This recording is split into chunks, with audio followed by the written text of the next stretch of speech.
Hello दोस्तों, स्वागत है आपका फिर से एक बार मेरे चैनल के सुपर मोटिवेशन में। अच्छा, आप मुझे एक बात बताइए, जो भी आप दूर से देखते हैं कि इंसान बहुत खुश है, क्या कभी आपने उसके जीवन में जानने की कोशिश की है कि उसके खुशी के बाद क्या उसके जीवन में दुख होंगे? अच्छा, एक एग्जाम्पल देख लेते हैं। आज आप लोग जो भी सोशल मीडिया पर देखते हैं कि अंबानी अपने बेटे की शादी में इतना पैसा खर्च कर रहे हैं और सब बहुत बहुत खुश है। सारे सेलिब्रिटी आ रहे हैं, बहुत इंजॉय कर रहे हैं सारे। आप लोगों को लगता होगा कि इसके पास बहुत पैसा है, इसके जीवन में शायद कोई दुख नहीं होगा। हम तो नहीं उसको जानते पर्सनली, लेकिन उसके जीवन का दुख अलग होगा। उसके पास इतना पैसा है, उसकी सिक्योरिटी या फिर उसको इन्वेस्ट करना, बहुत सारी चीज़ें होंगी उसके लाइफ में जो हम लोग नहीं जानते।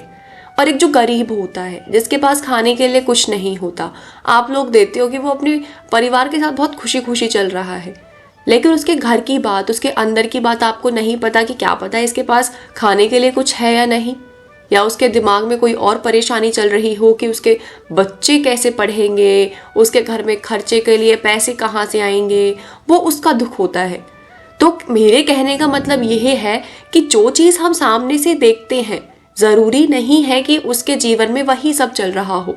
उसके लिए कोई और दुख होता है, लेकिन हमें सामने से बंदा वो बहुत खुश दिखाई देता है। तो इसी चीज़ के पीछे मैं आपके लिए कहानी लेकर आई हूँ कि लोग न जाने दूसरों को देखकर क्यों खुश रहते हैं, लेकिन उनके जीवन में बहुत ज़्यादा परेशानियां रहती हैं। वो सोचते हैं कि इस दुनिया में बस हम ही सबसे ज़्यादा दुखी हैं और बाकी सब बहुत खुश हैं। इसके लिए मैं एक कहानी ऐसी लेकर आई हूँ, तो प्लीज़ इस वीडियो को एंड तक ज़रूर देखना। और चलो शुरू करते हैं। एक सूर्यवंश गाँव में एक किसान रहता था जो हमेशा दुखी ही रहता था। वो अपना दुख हर किसी को जा जाकर बताता। वो सोचता कि दुनिया में सब लोग बहुत सुखी हैं, सिर्फ मैं ही अकेला इंसान हूँ जो सबसे ज्यादा दुखी हूँ। कुछ लोग तो उसका दुख सुन लेते और कुछ लोग उस किसान की बात को इग्नोर करके चले जाते। वो सोचते कि इसका रोज का काम है, अपने दुखों का गुणगान करता रहता है, क्यों इसकी बातों को सुनकर अपना समय जाया करे। तो वो सोचता था कि जो लोग उसकी बातें सुन लेते हैं, क्या पता उसको समाधान दे दे। लेकिन जो लोग उसकी बात नहीं सुनते थे, तो किसान और भी ज्यादा दुखी हो जाता। तब उसको लगता कि मेरी जिंदगी में ही ऐसे दुख क्यों है, मेरी जिंदगी ही सारे दुखों में बीत जाएगी, मेरा दुख तो खत्म ही नहीं हो रहा। और हर दिन कोई ना कोई नया दुख आके खड़ा हो जाता है। ये बात किसान अपने मन में ही सोच रहा था। तभी वहां से एक व्यक्ति गुजर रहा था और उसने किसान को बहुत दुखी देखा। इतने में वो व्यक्ति उससे बात करने ही जा रहा था। तभी किसान उससे बोलता है कि मैं बहुत दुखी हूँ, क्या तुम मेरी मदद कर सकते हो? तो उस व्यक्ति ने सोचा कि एक बार इसका दुख सुन लेता हूँ। तब उसने उसका दुख सुना, तो उसके पास उसके दुख का कोई समाधान नहीं था। तब उस व्यक्ति ने कहा, तुम परेशान मत हो, पास के गांव में गौतम बुद्ध ठहरे हुए हैं, उनके पास जाओ, तुम्हारे हर दुख का समाधान कर देंगे। ऐसे दुखी होने से नहीं चलेगा। ये बात सुनकर किसान के अंदर उम्मीद जागरूक हुई और अगली ही सुबह उस गांव के आश्रम में पहुंच जाता है जहां गौतम बुद्ध जी रुके हुए थे। वो किसान गौतम बुद्ध को प्रणाम करता है और उनसे कहता है कि मैं बहुत दुखी हूँ गुरुदेव, कृपया करके मेरे दुख का निवारण करो। तब गौतम बुद्ध बोलते हैं, तुम बताओ कि तुम्हारे दुख क्या है? तब किसान बोलता है कि मैं खेती करता हूँ, कभी तो फसल बहुत अच्छी होती है, कभी फसल बहुत बेकार हो जाती है, मैं सब कुछ बर्बाद हो जाता है, जिससे मैं और भी ज़्यादा दुखी हो जाता हूँ। और जो मेरी पत्नी है वो मेरे से बहुत लड़ती है, जिससे बढ़िया तो मैं शादी से पहले ही अकेला था। मैं अपने जीवन में अकेला ही खुश था, बीवी के आने से मैं और ज़्यादा परेशान हो रहा हूँ। ये सब बात गौतम बुद्ध सुन रहे थे, लेकिन वो किसान की बातें सिर्फ सुनते जा रहे थे, उसे कोई जवाब नहीं दे रहे थे। फिर किसान बोला कि मेरा एक लड़का है जो बहुत अच्छा है, लेकिन कभी कभी वो मुझे बहुत ज़्यादा परेशान कर देता है। उसके व्यवहार मेरे साथ बहुत सही है, लेकिन उसके कारण मेरा व्यवहार उसके लिए गलत हो जाता है और मैं बहुत ज़्यादा दुखी हो जाता हूँ कि मैंने अपने बच्चे के साथ ऐसा व्यवहार क्यों किया। तब गौतम बुद्ध बस सुन ही रहे थे। किसान बोला कि आप सिर्फ मेरी बातें सुनते ही जा रहे हैं, कृपया करके मेरी समस्याओं का सुलझाओ।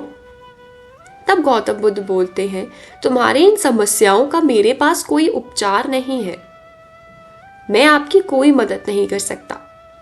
ये बात सुनकर किसान बहुत ज़्यादा दुखी होने लगा और कहता है कि मैं तो सुना रहा हूँ, क्योंकि आपने मुझसे कहा था कि अपनी परेशानी मुझे बताओ, और मेरे ही किसी मित्र ने आपके लिए बताया कि आपके पास हर परेशानी का समाधान है।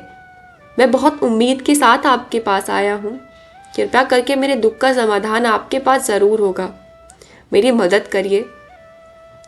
इस बात पर गौतम बुद्ध बोलते हैं कि आपके जीवन में जितनी कठिनाई है उतनी तो सबके जीवन में होती है, बस सोच सोच कर अपनी छोटी सी समस्याओं को बड़ी बना लेते हो। तुम्हारे पास ऐसी कोई समस्या नहीं है जो दूसरों के जीवन में ना हो, बल्कि तुमसे बड़ी बड़ी समस्याएं होती हैं लोगों के जीवन में। जीवन में सुख दुख तो आते हैं, इन दोनों के बिना तुम्हारा जीवन चल ही नहीं सकता। जैसे एक गाड़ी के लिए दो पहियों की जरूरत होती है, वैसे ही जीवन को जीने के लिए सुख और दुख दोनों की जरूरत होती है, और वो हर किसी के जीवन में आते ही हैं। भगवान हमें इस पृथ्वी पर भेजने से पहले हमारे नसीब में सुख और दुख दोनों का समय निश्चित कर देते हैं। हम कितना भी चाहें हमेशा सुखी नहीं रह सकते, और कितना भी चाहें हमेशा दुख भी नहीं रह सकते, क्योंकि सुख के बाद दुख और दुख के बाद सुख का आना बहुत ज़्यादा ज़रूरी है। जैसे दिन के बाद रात अवश्य आती है, सर्दी के बाद गर्मी, उसी तरह सुख और दुख आते हैं और जाते रहते हैं। तुम एक दुख को पकड़कर बैठ जाओगे तो जीवन भर दुखी ही रहोगे। कभी तुम्हें अपने लोग पराये लगेंगे तो कभी पराये लोग अपने लगेंगे।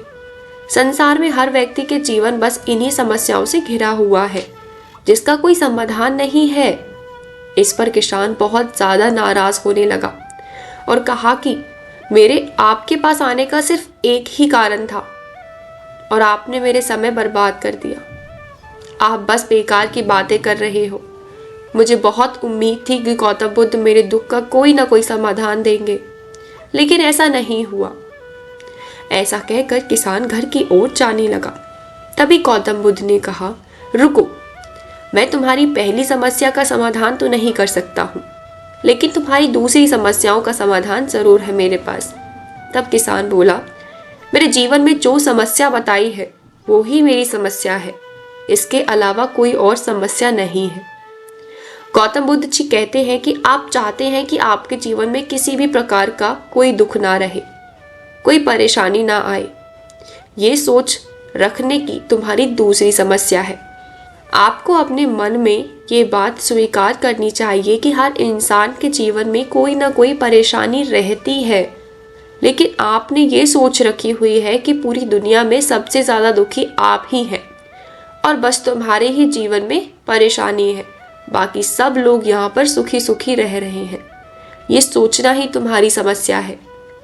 आप अपने आसपास देखो और लोगों से बात करो कि उनके जीवन में क्या समस्या है। जो आपको सामने से खुश दिखाई दे रहा है, उसके अंदर उसका दुख कोई और होगा। जिस प्रकार तुम अपने दुख का प्रचार दूसरों के साथ करते हो ताकि तुम्हें समाधान मिल जाए, उस प्रकार हर व्यक्ति नहीं होता। हर व्यक्ति अपने दुख का गुणगान नहीं करता, इसीलिए तुम्हें नहीं पता कि सामने वाला व्यक्ति जो तुम्हें खुश दिखाई दे रहा है, सुखी दिखाई दे रहा है, उसके अंदर क्या दुख है।